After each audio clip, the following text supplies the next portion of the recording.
One family, one people, one planet, one love. One family, one people, one planet, one love. One family. Good morning and welcome to SoulCall Sunday Live. My name is Lisa Ferrero. I'm the founder and spiritual director of SoulCall Global. And wherever you are joining us from this morning, or if you're watching us later, we say welcome. And if you're here in the room, let everybody know you're here.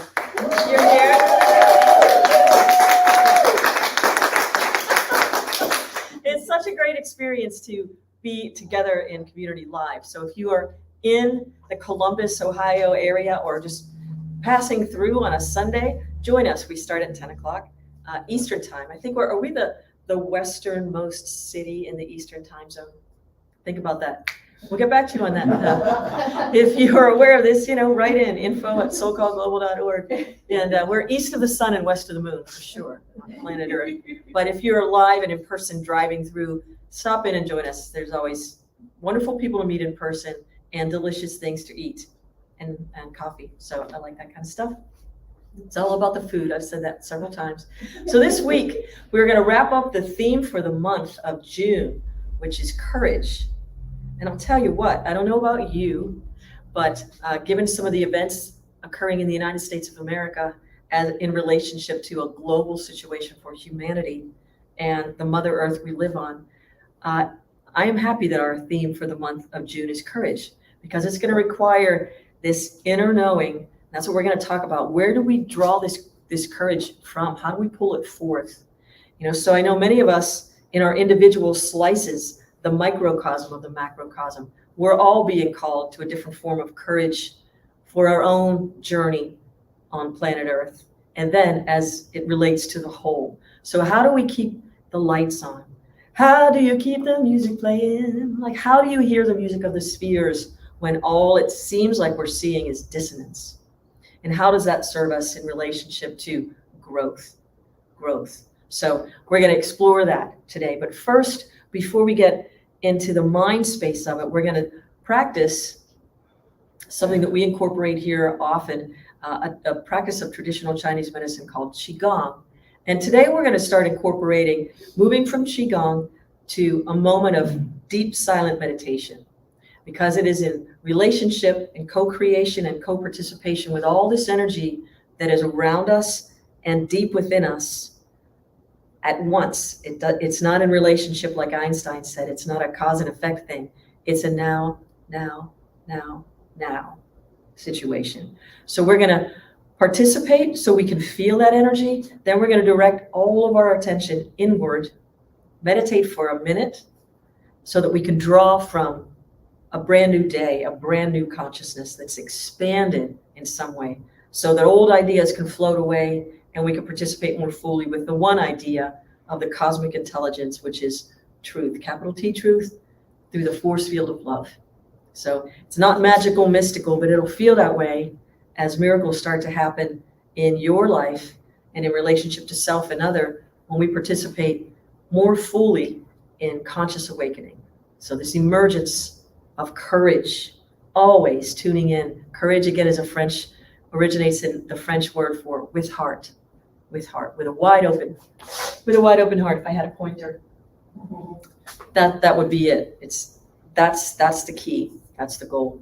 So this morning we're going to welcome Deborah, I always want to call her Reverend Deborah Weisenberger Lippitz, and she's not a minister, and we laugh about that all the time. But Deborah Weisenberger Lippitz is going to share a sacred practice of Qigong. So if you're in the room, please find a space, if you're here live with us, where you can participate, away from all the other people, find a little space for yourself. And if you're at home, if you're playing the home version, please participate and let yourself feel what it's like to consciously participate willfully with this divine energy. Hello, everyone. We continue on with this interconnection, having an outside experience to open up to an inside understanding. As usual, either standing or sitting, be comfortable. Then look forward from inside your holy place, wherever that is for you, and expand outward in all directions, above, below, front, back, and every space in between. Going out all the way to infinite space. And from there, gather all the healing chi, good wisdom information, and pull it back, gently contracting inside. Gently close the eyes, merging inside and outside, connecting us all as one.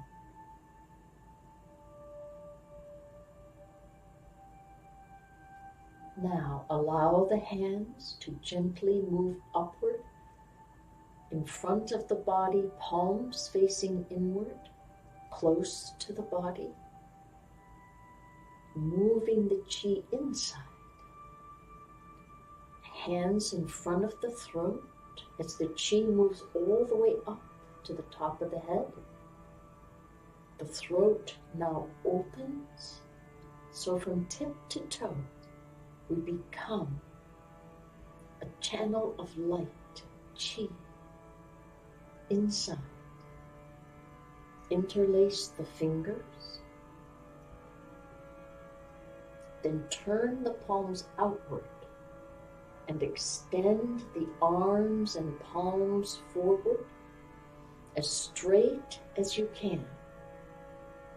But do not lock the elbows. Now, relax the shoulders, relax the arms, relax the fingers and hands holding this position. Allow your chi field to support you, holding you from tip to toe.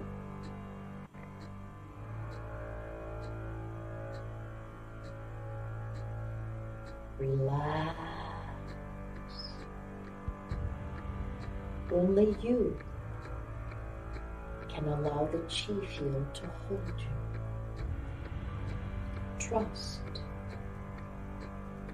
and let go.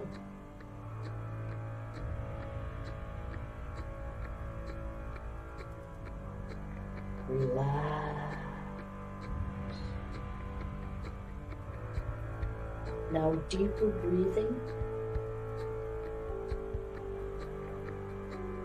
and a big inhale. Hold.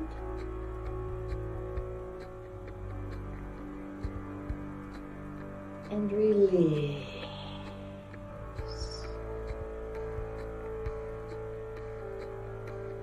Now inhale.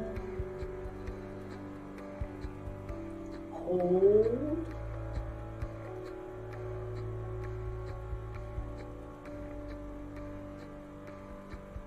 And release.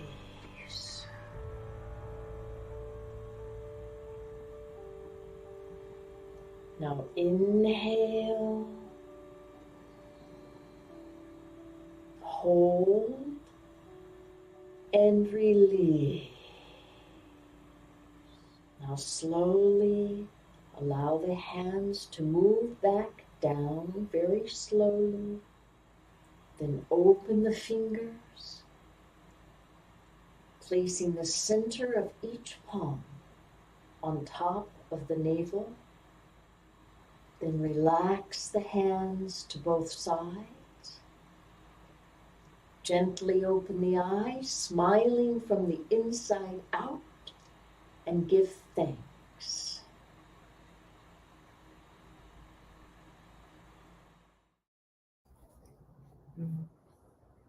Thank you, Deborah. So now just make yourself comfortable in a meditation posture. If you are on the floor, cross-legged, be comfortable. If you are sitting in a straight back chair, just maybe ooch away from the back of the chair if you can do that comfortably. Keeping the spine straight, chin parallel to the floor, which opens up medulla oblongata, the place where the spine and brain meet. Medulla oblongata, of course, meaning mouth of God. Palms should be turned upward, resting gently at the juncture of the thighs and abdomen. And then gently lift the gaze, your eyes, to the point between the eyebrows. Seat of all knowing, lifting them up to the superconscious realm. Gently. It shouldn't hurt, and you shouldn't feel like you're going cross-eyed. You can just, with your eyes half opened or closed, just resting at that point between the eyebrows. And just following the breath, harnessing the mind by the power, the directed power of our will. We follow only the breath. We let all disturbing thoughts float away and return to the breath, and mentally chant on the inhalation, I am, and then rest in that beautiful space between the inhalation and the exhalation for as long as the body wants to. And then as the body wants to exhale, mentally chant, that I am. So it's I am, that I am, or reveal thyself. Or if you have a mantra you use, allow it to ride along the sacred thread of the breath for just a moment.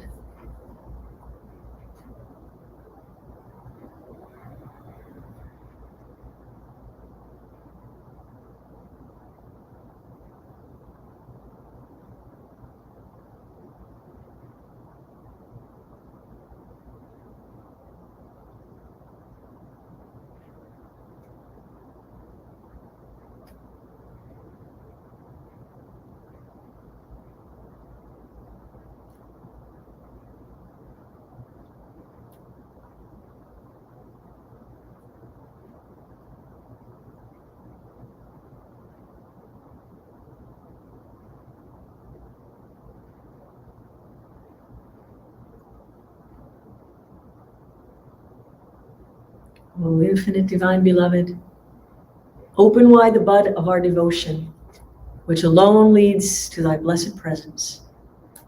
Awaken within us conscious will, awaken within us conscious health, conscious vitality, conscious realization. O eternal youth of body and mind, abide in us forever and forever. Om. Amen. You can take this beautiful poem. It's called The Song of the Soul. From the depths of slumber, as I ascend the spiral stairway of wakefulness, I whisper, God, God, God, or Goddess, Source, whatever you whisper to infinite. Thou art the food, and when I break my fast of nightly separation from thee, I taste thee and mentally say, Beloved, beloved, beloved. No matter where I go, the spotlight of my mind ever keeps turning on thee, And then the battle din of activity, my silent war cry is ever, beloved, my beloved, beloved.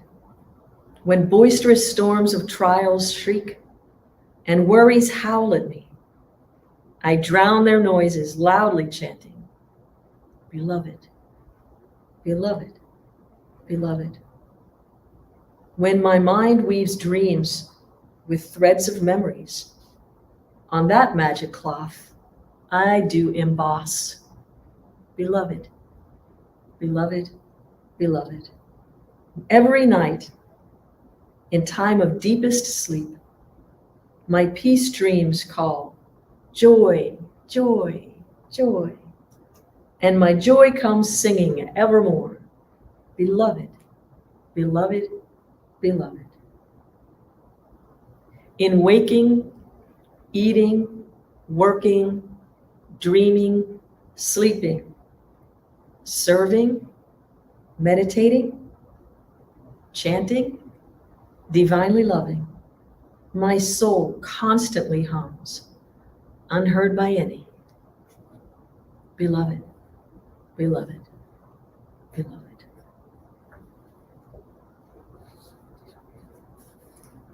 It's called the Song of Souls.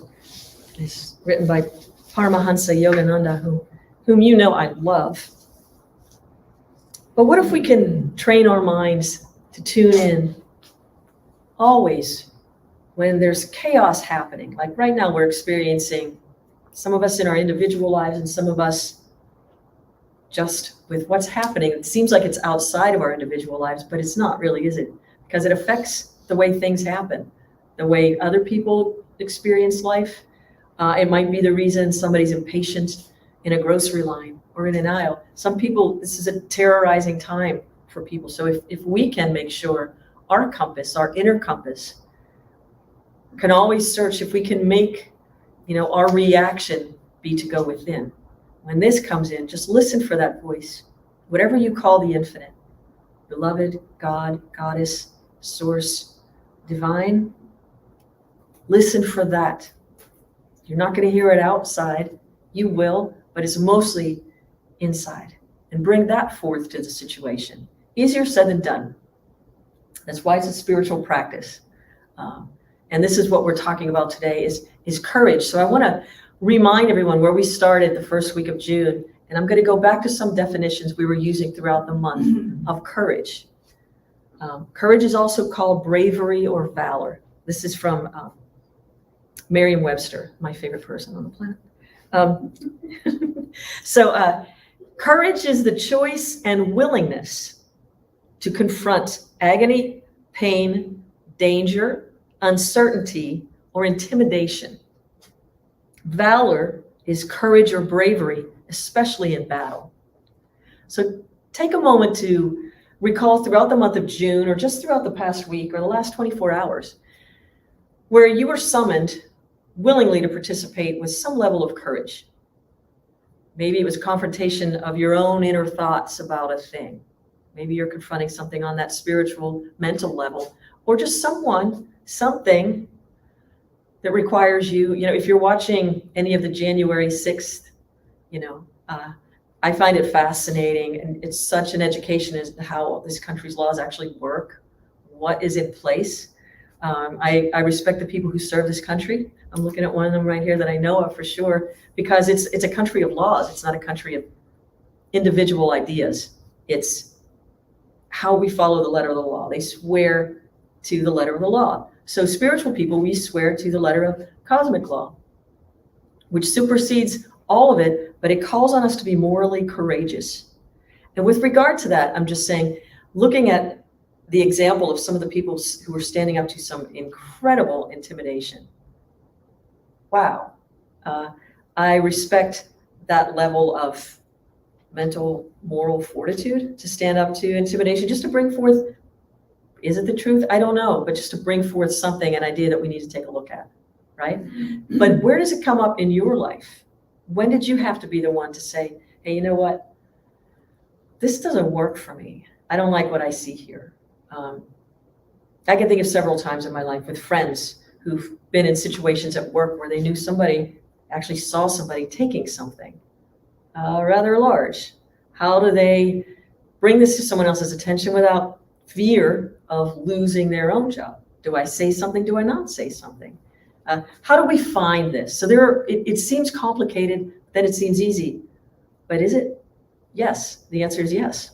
Sometimes it is, sometimes it isn't. But this is what we're talking about. It's not always easy, is it?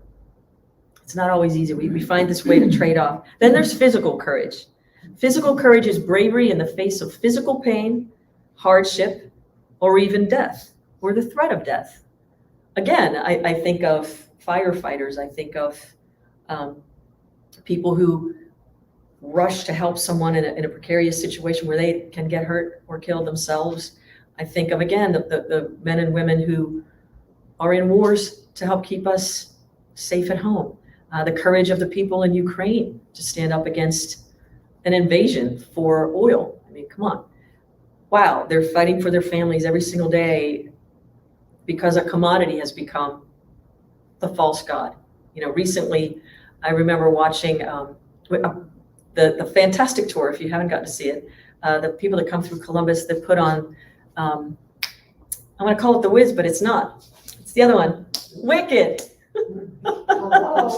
Wicked. I think about, to make it fun for myself, sometimes I have to, how do you have to have it to make yourself stay real, see what's happening, but not get caught up in it? I have to make it a little bit fun for myself, or else the tendency for humans, not just me, for all of us in the psychology studies, we want to judge things.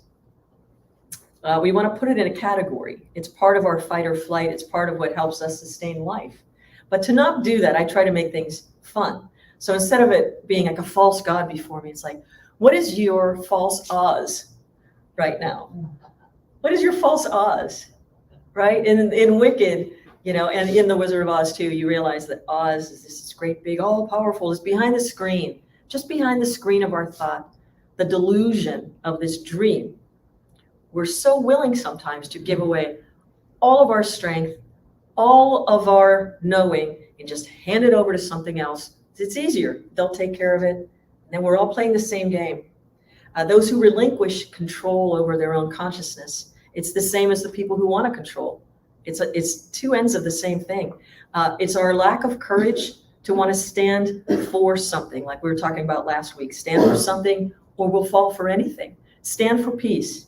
Stand for love. It's not always easy to stand for the thing that is vibrationally less apparent until everybody can see it, right? If you're onto it, you can't unring a bell, as they say. If you're onto it, you can't go backwards. And that's the reason some of us hesitate, because we have to have courage not to embrace something new, but also to let go of the little comfort zone that kept us. I know how to manage in this little arena. And if I can control everybody here and get them all to think just like me, one of the things we're passionate about here at SoulCall is not saying we're like-minded. We're more like-hearted than we are like-minded, but we experience consciousness differently. So our minds are here to help expand and grow and expand and grow and expand and grow. And we're not trying to stay in one mindset. It's not a one mind fits all kind of world. How easy. But there are a lot of people who want it to be that way. And they're going to great lengths to keep, once my commodity is the one that we're using all over the world, I've got to hang on to it. Nikola Tesla, as you know, I love Nikola Tesla, found a way to transmit electricity without wires. And they burned his laboratory to the ground. Because they don't want that. You can't charge money for nothing. But they're doing it for airtime on our cell phones. But that's a whole different story. We're laughing because we're all caught up in it. And I love that we're using it right now. I'm grateful. I hope they don't turn me off because of that. But think about where we're just so willing, pay attention to what's happening here and what it's doing to the way we relate to each other. So there's physical courage, and then there's moral courage, is the ability to act rightly in the face of popular opposition, shame, scandal, discouragement, and personal loss. Like on a quite simple, small scale. I was thinking about this morning. Moral courage is I remember when I was 17 years old, I went to a softball game just to watch the other teams play. And the umpire didn't show up. But some of the coaches from the two teams saw that I was sitting in the stands. I love softball, as you know, and I know the ins and outs of that game. And so they came over to me and said, would you officiate this game? The umpires didn't show up. I was like, yeah, sure. I mean, I was so excited. Absolutely. So as fate would have it, at one point during the game, there's a play at the plate. Of all the plays, you don't want the play at the plate because it's an actual run. Like if you screw up something on second base, you run out, try to get yourself in a position to see what's happening. I was in perfect position. I knew where I should have been standing. Play at the plate. Ball comes in, girl slides into the ball, she's out. Out, clear as day, out. Here comes the opposition, and the challenge to my moral courage. I saw what happened, but the fans empty. It was a rather important game. That's why I was there in the first place. And the fans for this team that wanted that run to score, they're screaming in my face.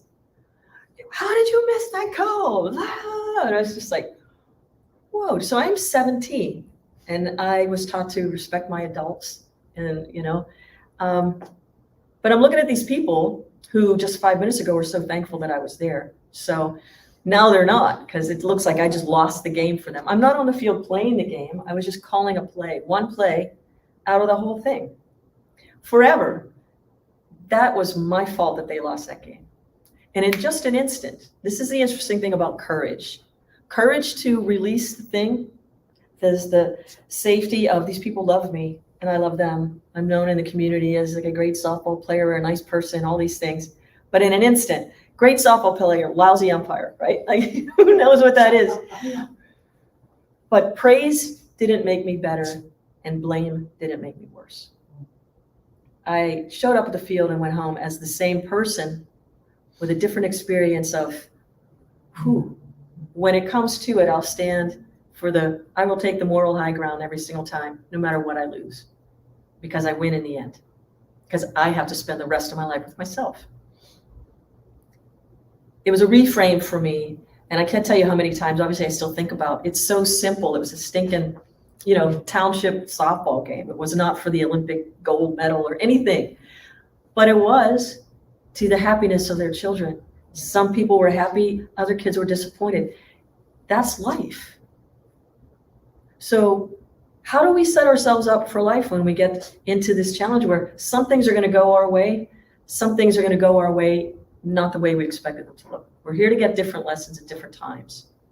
And it's how we manage and sustain courageously in the face of all kinds of things. All kinds of things. Another time like that, my father is the one that taught me this, because I also had a paper route. I want you to be thinking about these times in your life where you had to reach back for your moral courage. One of my customers, I was in the habit of, they were the paper tickets, the little stubs. When you would go around and actually collect money from your customers, they would pay you, it was $1.70 for the week back in the 1890s. And I tore off the stub and I would hand it to the customer so they knew they paid. I knew they paid. It was on my little flip card. But I would cut through this one guy's yard who only got the Sunday paper. And as I passed through his backyard, I tore off the stub for the neighbor who didn't want it. I just threw it in the air. It was paper. I was just in a habit of, I didn't have pockets. It was summertime. I just tore it off, threw it on the ground. Well, when I went to collect this guy's ticket for 50 cents for the Sunday paper, the following week, he had it in his hand. Oh. But I had his card where it was still attached. So I'm saying, you didn't pay. It's still on your, well, then how did I get this? What do you do in a situation like that? I'm 13. And I'm looking at a guy who's trying to cheat me out of 50 cents that I was going to use to get 2 sodas, one for my brother and one for myself, like after we're done with this, And I looked at him and I couldn't believe that he was challenging me when I know for sure he's wrong. He's lying. And inside, like think about what's going on inside of you right now as you're hearing this story. All like, wow, were you ever confronted with somebody standing there? He had false evidence before me that what he was saying was true. Where do we witness false evidence before us, where somebody's trying to convince us of a thing we absolutely know is not true? You could feel it in the fiber of your being. And I'm just standing there looking at him. And I said, you and I both know you didn't pay for your 50 cents for the Sunday paper. And I have a feeling, I know I throw stubs around and perhaps you picked it up. And he said, oh, now you're calling me a... I said, no, what I'm saying to you is I'm not going to deliver your paper anymore. You can get it at the grocery store. And keep it. And I walked, and I never cut through his backyard anymore. That was not how much. When is a shortcut not a shortcut? When it costs you 50 cents and 2 sodas, that's what is not a shortcut. So think about this kind of stuff. Like, when is a spiritual shortcut not a shortcut? There is no easy way to do it. And it's not hard either. It's just a matter of flexing that spiritual muscle. Meditation is the way to get into the place where the courageous fire of the soul burns constantly, never goes out, never goes out. Your pilot light of consciousness is eternally burning, whether we're in form or out of form. The luminous being that is the truth of who you are never goes out, whether we're incarnate or not. Signs and Symbols of Our Ancestors, that book is filled with stories of people who have evidence that things not yet seen. Yeah, we've seen it. The soul can show up as anything it needs to, wants to. And the thread that connects it all is love. Love. When we are most feeling love for fellow humans and not trying to control for false Oz, what a world we can create. But we have to have the courage to stand for it and to not take away, there was something Yogananda said is, if you have to chop off the heads of others to make yourself look taller, you're still not tall in consciousness. We're not here to do that. We're not here policing each other. Get a hold of your own consciousness and remember, it's that love aspect. So I went home and I told my father what happened. And he said, he just looked at me. My dad was just really wise, and he's just like, what did you do? I said, well, I didn't want to be disrespectful. And he said, well, what did you do? And I said, well, I told him I no longer wanted to deliver his newspaper and then he could get it himself at the grocery store. He goes, you probably didn't need to add that. But okay. And you didn't say anything else. I said, no, I didn't call him anything. I said, but I was so sad. I was very upset because that's the first time somebody really did something like that, that was saying I was lying, or it was really, really challenging, and it stuck with me. It was deeply disturbing. How many times does that come into life again? We see it often, like somebody tries to tell you what you're seeing is not, no. And they call that frog in the pot analogy. They just keep turning up the flame and it gets warmer and warmer and warmer. Before you know it, you're boiling. But my charge to each of you in your quest for courage, and the reason we chose courage in the month of June is because as unabashedly as nature is just like, bam, this is who I am. I am a daffodil, I am a tulip, I am a this, it just shows up as what it is. There it is. Be courageous in your knowing that what you came here to be is blessed, it's necessary, and it's beautiful. Show up as your soul strength, whatever your soul call is. So I didn't have to deliver that paper. My father was proud of me for standing up for myself and the truth. And he put it in opposite order. It's important that you stand up for what's true, and you'll always be standing up for yourself. And in that order, I wasn't sticking up for myself. He didn't like that kind of stuff. I was only sticking up for myself because then that puts you at odds with something else. If you stand up for the truth, you're always in alignment with divine right action, and therefore you're always sticking up for yourself and other. Because it taught this man a lesson, and he won't try to do that to my younger brother when I pass the route on to him, So I don't know where he got his papers from that point on, but it wasn't from me, and I stopped throwing double less, and I stopped throwing stubs. I would throw them into my pouch instead. So lesson learned. That don't make it easy for people to deceive you. You know what I mean? It's interesting. You can trust. The song we're going to play after this is Trust, and it's that blind faith only in trusting the infinite. And we can trust each other when we become awakened in that. When we become awakened in that, we can trust each other. Blind faith only in your own soul and the infinite, and it'll help guide the direction and the steps you take for the rest of your life. So there's a close connection between fear and confidence.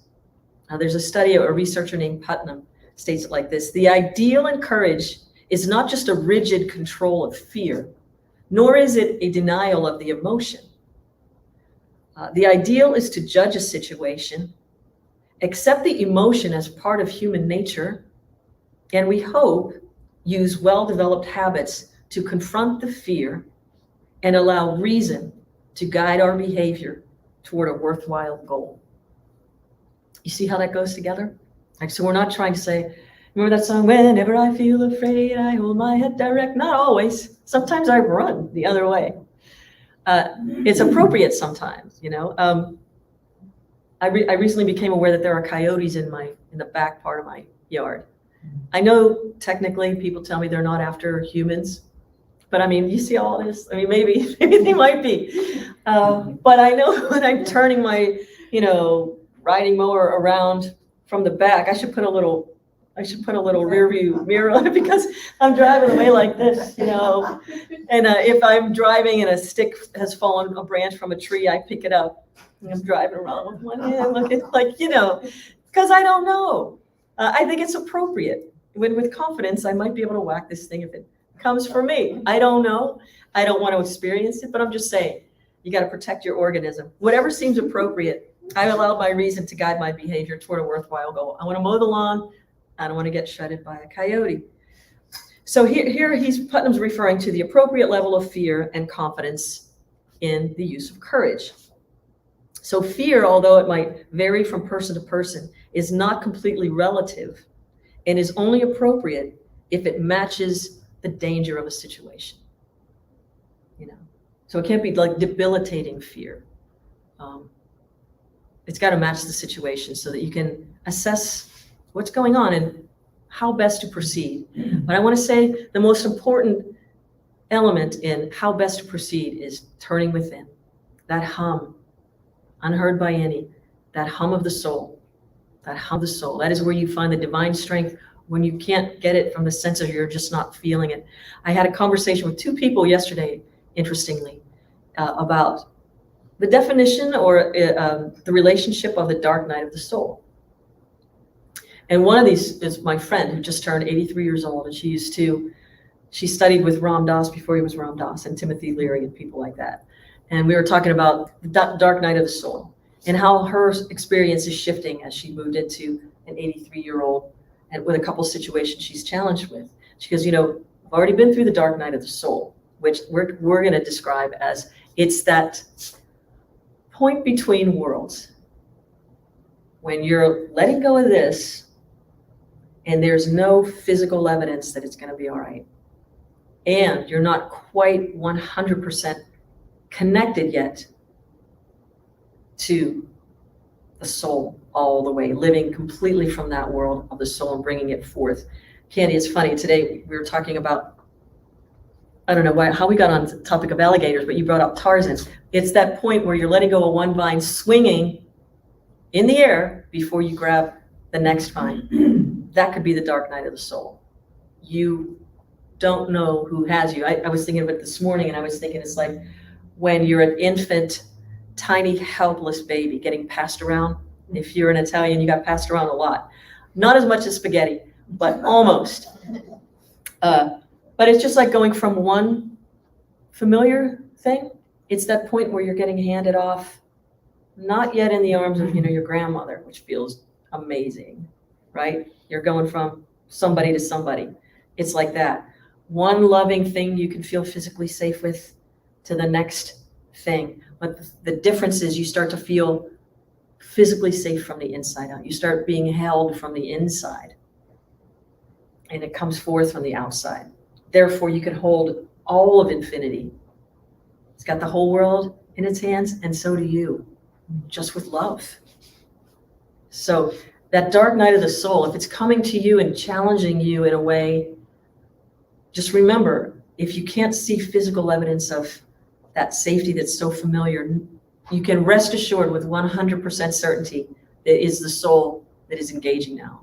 And fall into the arms of the beloved soul. It's like the favorite arms you've ever been held in your life, times what a Google, I don't know, whatever it is. So the kingdom of God is not in the clouds in some designated point of space. It is right behind the darkness that you perceive with closed eyes, just behind. The infinite is consciousness. The infinite is absolute existence. The infinite is ever new joy, ever new joy. This joy is omnipresent. So feel your oneness with that joy as it resides within you. And it encompasses infinity. So you can't ever be out of it. We're just transitioning sometimes. That dark night of the soul is when it gets so dark that all you can see is the light of the soul. Then it has you. It's like, now you see me. I had to turn all this off. My light is so soft. It's so subtle that it'll burn anything in your path because it loves you that much. Not on my watch, is what the soul says. But to have the courage to stand in the face of things you are seeing, the more assured you are in your oneness with the soul, the more you can take on. I said she was out. She was definitely out. Not popular right now, but she was out. I'm not going to change my call. I know what I saw. I can't change my call. So the infinite is not asking you to change the call. It's asking you to change your response to the call, if it needs to be changed. And be assured that the more that I was saying and trusting what I saw was accurate, the more energy came to me. Not in a force of confrontation, but I got really calm, unusually calm, because I could see what was happening. They were disappointed, not just for themselves, but for the kids. They don't know how to, maybe they don't have the skills to just take them and get an ice cream cone. It's not the end of the world. They'll be okay. I've lost plenty of games, but I could see their situation more than my own. When we're anchored in the soul, we don't put ourselves first. We put the soul first, and everything else falls into place. And it's easier to orchestrate that way. That is, what do I think? What I think is I try not to as often as possible. It doesn't always work that way if you know me very well, but I try. That's the best we can do. But meditation, so it is the Spirit of God that actively sustains every form and force in the universe. And yet it is transcendental and aloof in this blissful, uncreated void beyond the worlds of vibratory phenomena. It's like you could see it, not see it. You could feel it. It's always, always here. That's why I love that practice of Qigong so much. It just helps us to stay anchored in this joy. So I wrote this, if seekers do not progress, it's because they discard their weapons of self-control. So don't get caught up in it, is what I want to say. Don't get caught up in it. Get caught up in the soul. Allow yourself to see and hear what other resonances other people miss. And have courage right now, great courage to stand in the face of an unpopular situation that you know is ultimately what needs to be done. We're being summoned to do this right now. We really have to pay attention. And God is waiting for us to tune in. Tune in and know with capital T truth, you can rest assured that the soul knows the way for all of us. The planet needs to be here for other souls to incarnate. As you know, I'm waiting for my niece to give birth to a brand new little light. Lots of people all over the world are, and they're counting on all of us who have sworn to develop our consciousness, to fall into that soul, to let it ignite us, to be the light. We've got to hold the door open.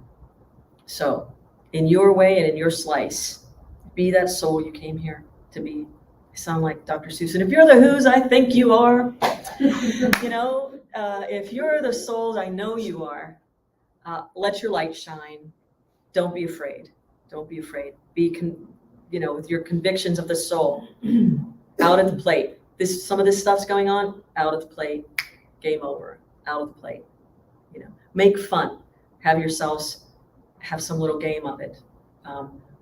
Let your hearts be light, and trust, inform. There's the infinite soul behind all of it. So take this song in that I wrote. It's called Trust.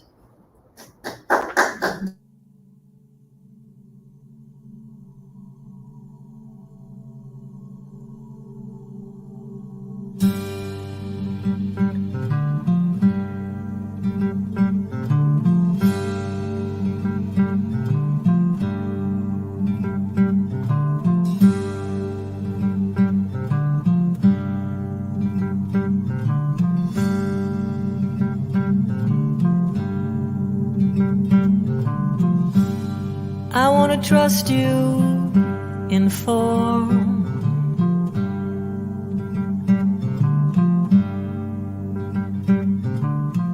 Ride every rainbow after the storm.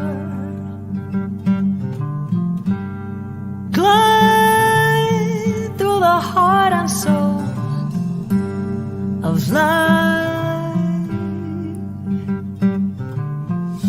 With love that shines brightly all through the night. I want to trust you, inform.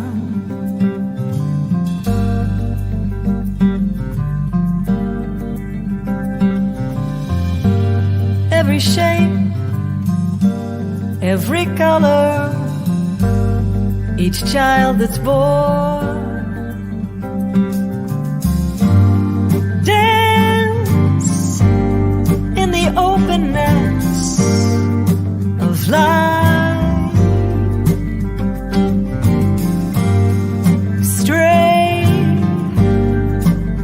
stronger than mine. Touch me softly like the wind.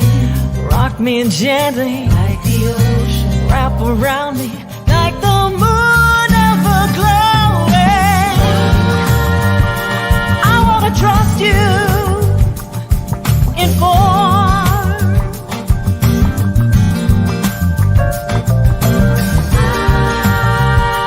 I want to trust you, inform.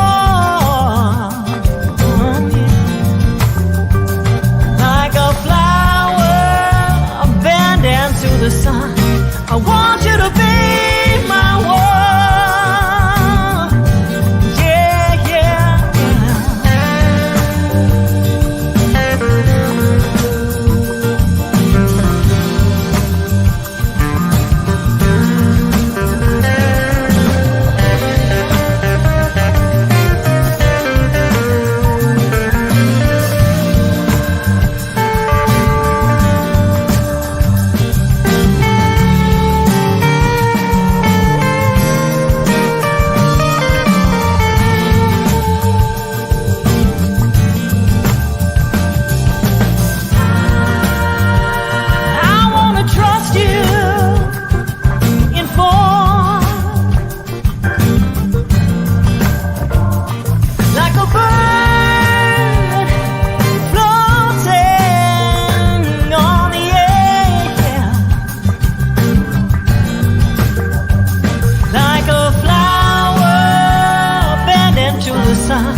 I want you to be the one,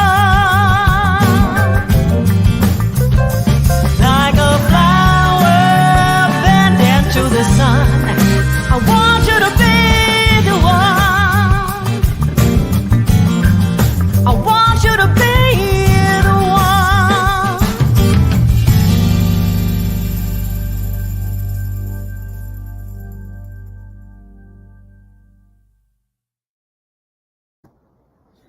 That's a song called Trust. That's on the Leaning Toward the Good CD, as people were asking. And you can get that at soulcallglobal.org.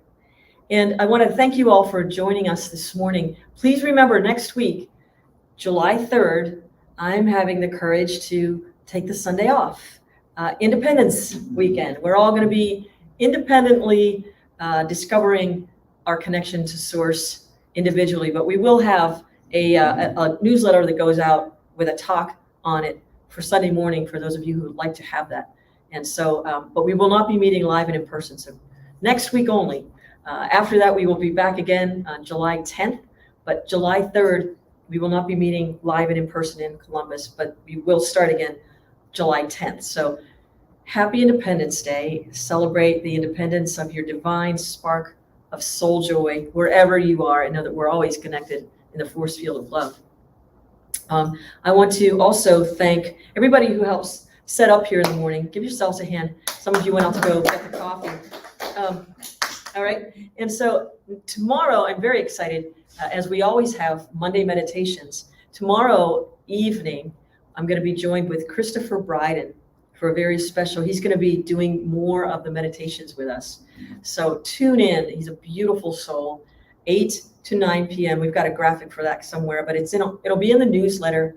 If you haven't signed up for the newsletter, please go to soulcallglobal.org and sign up for the newsletter so you can see what's happening. There it is. Monday, meditations for peace and just meditation for inner peace. Tomorrow, I'll be there with Christopher Bryden from 8 to 9. So you can get the link on the website. And also, I want to say thank you for the donations that come into SoulCall Global. We are a nonprofit, so you can write these off on your taxes. But we are starting right now in earnest to do a sincere fund drive to raise funds to be able to purchase food and take food donations, because later in the summer, we're going to start doing a food drive again for a lot of children who are experiencing food insecurities because school's out. Food's out for the summer too. There are a lot of people starving in this country right now, which is why it's really important that if we're going to give birth to humans, we need to take care of humans. Okay, so we're doing our part to help that. So I thank you. It's a privilege to be able to sustain human life on this planet, and we're doing our part with your help. So thank you for that. And also, if you're in need of prayer, please send us an email at prayers@soulcallglobal.org. Our prayer team is fantastic, and they are just really sacred, deep prayers who know that the connection of love is the most powerful force of the universe, and they'll just send love and light your way and help you get over the hump, energize your cells, and feel that love. You'll actually feel a physical charge. Many people have, so know that we are here for you. Prayers@soulcallglobal.org. Let's see what else. I'm looking forward to holding an audition this afternoon. We are looking for live musicians who want to join us here on Sunday mornings. So if you know somebody who would fit the bill of sacredness, we're looking for all sorts of things. Kirtan, we have started. We've got a Kirtan group if you're interested. We're going to launch our Kirtan Wednesday, July 27th at a place called the Dempsey Event Center up north. There's going to be more information in the newsletter and on our website coming up next week. So I thank you for tuning in. We thank you for tuning in with your consciousness and with your heart. And we want you to know always that no matter where you are, remember, want to say with me? You are loved. Peace and blessings.